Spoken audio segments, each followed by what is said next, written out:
మొదటి శ్లోకంలో శంకర భగవత్పాదులు అవినయమపనయ విష్ణు అని విష్ణు భగవానుడిని ఉద్దేశించి స్తోత్రాన్ని ప్రారంభం చేశారు. నిన్నటి రోజున నేను మీకు మనవి చేశాను, మనుష్య జన్మకు ఉండవలసినటువంటి మొట్టమొదటి లక్షణమేదో, ఏది లేకపోతే మనుష్య ఉపాధిని పొందినప్పటికీ మనుష్య జన్మచేత పొందవలసినటువంటి సార్థకతని పొందలేడు. ఏది మన ప్రయత్నం లేకుండా వస్తుందో, ఏది ప్రయత్నం చేస్తే ఆ ఉన్నది పోయి రావలసినది వస్తుందో అది వినయం. అవినయము మీరేం పెద్ద దాని గురించి ప్రయత్నం చేయక్కర్లేదు. అహంకారంగా ఉండడానికి చాలా తేలిక. గర్వంతో ప్రవర్తించడం పెద్ద కష్టమైనటువంటి విషయం ఏం కాదు. అతిశయం అనేటటువంటిది లోపలికి చాలా తేలిగ్గా ప్రవేశిస్తుంది. దాని గురించి పెద్ద కష్టపడి ఏమంటే నేను గర్వపడ్డం నేర్చుకోవడానికి ఎన్నాళ్ళు పట్టిందో అనేవాడు ఎవరు ఉండడు. ఏదో కారణానికి గర్విస్తాడు. కానీ ఆ అవినయము పోయి వినయము రావాలి అంటే మాత్రం సాధన ఉండాలి. ఆ వినయము అత్యంత అవసరము అని రోజు నేను మీకు వివరణ చేశాను. కాబట్టి అవినయమపనయ విష్ణు, నాకు ఆ అవినయమును దూరము చెయ్యి అంటే వినయమును కృప చెయ్యి. అవినయము తీసేస్తే వినయమే ఉంటుంది. దమయ మనః, నాకు మనస్సుకి సంబంధించినటువంటి దాంతిని కృప చెయ్యి. దమయ మనః అంటే మనస్సుని నిగ్రహించగలిగినటువంటి శక్తి. నేను ఈ మాట అన్నప్పుడు నిన్న మీకు వివరణ చేసి ఉన్నాను. శాంతి అన్నది మనసులోనే ఉంటుంది తప్ప నిజానికి శాంతి అన్నది ఏ కారణం చేత ఏ ఇతర ఉపకరణము చేత మీకు సమకూరేది కాదు అని నేను మీకు అనేక రకాలైన ఉపమానాలతో దాన్ని విశ్లేషించే ప్రయత్నం చేశాను. ప్రత్యేకించి నేను ఒక్క మాట చెప్పి దాన్ని పూర్తి చేసేస్తాను ఇవాళ. దమయ మనః అన్నప్పుడు మనస్సు ఎందుకు శాంతిని ఇవ్వదు?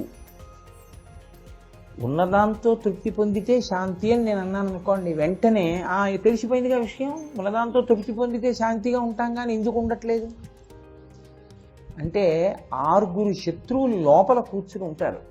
కామక్రోధశ్చ లోభశ్చ దేహే తిష్టంతి తస్కరాః జ్ఞానరత్నాపహారాయ తస్మాత్ జాగ్రత్త జాగ్రత్త అంటారు శంకరాచార్యులు వారు.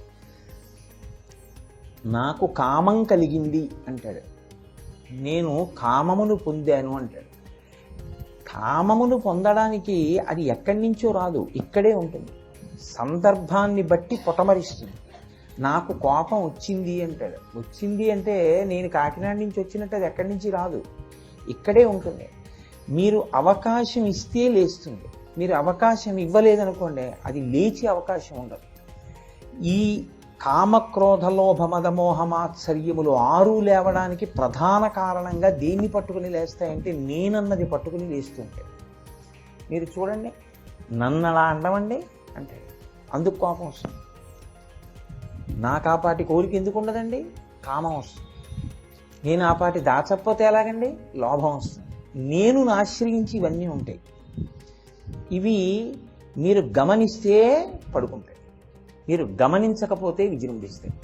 ఇదొక్కటే చాలా జాగ్రత్తగా పట్టుకోవాలి. శాంతిని పాడు చేసేది అదే. శ్రీరామాయణంలో వాల్మీకి మహర్షి సందర్భానుసారంగా అత్యద్భుతంగా చెప్తారు దాన్ని. క్రుద్ధ పాపం న కుర్యాక్కః క్రుద్ధో హన్యాత్ గురూనపి క్రుద్ధ పరుషయా వాచ నరం సాధు నదీక్షిపేత్ అన్నారు ఒక చోట. క్రోధం ఒంటిని బాగా పట్టేసింది అనుకోండి, గురువుగారిని కూడా చంపేస్తాడు. గురువుగారిని చంపడం అన్న మాటే నోటి వెంట రాకూడదు, కానీ గురువుగారిని చంపేస్తారు క్రోధం ఆవహిస్తే. అది యుక్తాయుక్త విచక్షణ కోల్పోయేటట్టు చేస్తుంది. బుద్ధిని ఆలోచించనివ్వదు, ఒళ్ళు ఊగిపోతుంది. ఎంత ఆక్రోశమో ఎంత ఆవేశమో వచ్చేస్తుంది. మనిషిని రాక్షసుణ్ణి చేసేస్తుంది. దానివల్ల ఏమవుతాడంటే అప్పటికి చేసిన పని సంతోషంగా ఉన్నట్టుంటుంది, కానీ తదనంతరం అంతా అశాంతి. అక్కడతో పోతుందని మీరు అనుకుంటున్నారా?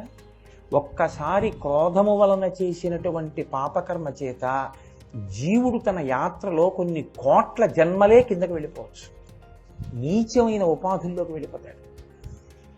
కారణం ఏమిటంటే దమయ మనః, మనసులో ఉన్నటువంటి ఈ 6 శత్రువులు మనసులో లేస్తారు. ఈ లేచేటప్పుడు పరిశీలన అవసరం.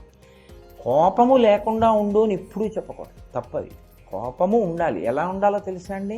మీ అదుపులో ఉండాలి. కోపము కార్యసాధనకు పనిముట్టు. మీరు బాగా జ్ఞాపకం పెట్టుకోవాలి ఈ విషయాన్ని. మీరు అన్ని వేళలా సామముతో కార్యాలు అవ్వవు.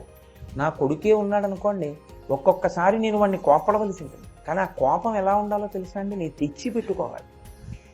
తెచ్చిపెట్టుకున్న కోపం అయి ఉండాలి, కానీ కోపమునకు నేను వశుడను కాకూడదు. అయితే ఇన్ని చెప్తున్నారు కదా, మీరు వశుడు కాకుండా ఉన్నారా అంటారేమో. నేను మీ అందరికన్నా తక్కువ అన్న విషయంలో నాకు కోపం ఉంది, కానీ దాన్ని నిగ్రహించే ప్రయత్నం చెయ్యకపోతే పాడవుతాడు. అలాగే కామము, సనాతన ధర్మము యొక్క గొప్పతనం అంతా ఎక్కడుంది మీరు గుర్తించండి. అన్నిటినీ తీసుకెళ్ళి ధర్మానికి వేసి ముడేస్తారు. ధర్మంతో ముడిపడ్డాయనుకోండి ఇబ్బంది ఉండదు. మీరు వివాహం చేస్తే సంకల్పం ఒకటే చెప్తాం, ధర్మ ప్రజాపత్యర్థం.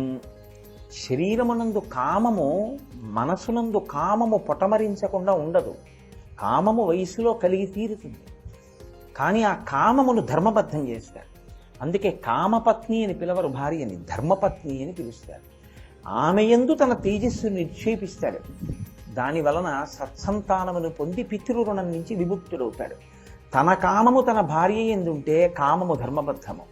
తన కామము అన్యస్త్రీ ఎందు ప్రవేశిస్తే వెంటనే సమూలంగా నాశనమైపోతాడు.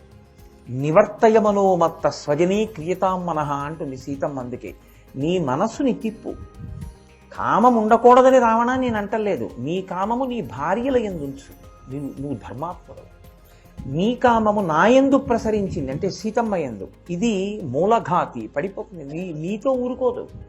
నీతో పాటు నీ వంశమంతా నశించిపోతుంది, లంకంతా కాలిపోతుంది. వినలేదు, ఏమైంది? అరిషడ్వర్గములు లోపల లేవడమే శాంతి నశించడానికి కారణం. కాబట్టి సనాతన ధర్మంలో ఎప్పుడూ ఏం చెప్తారంటే, ఈశ్వరుణ్ణి మనం అడగవలసినది ఏమిటి అంటే, మీరు 10 మంది శాంతిని పాడు చెయ్యకుండా ఉండడమే మీరు శాంతిని స్థాపించడం. మీరు శాంతంగా ఉండడం శాంతి అని అనుకోకండి. ఇంకొకరి శాంతిని మీరు భంగపరచకుండా ఉండాలి. ఇంకొకరి మనస్సు మీరు ఖేద పెట్టకుండా ఉండాలి.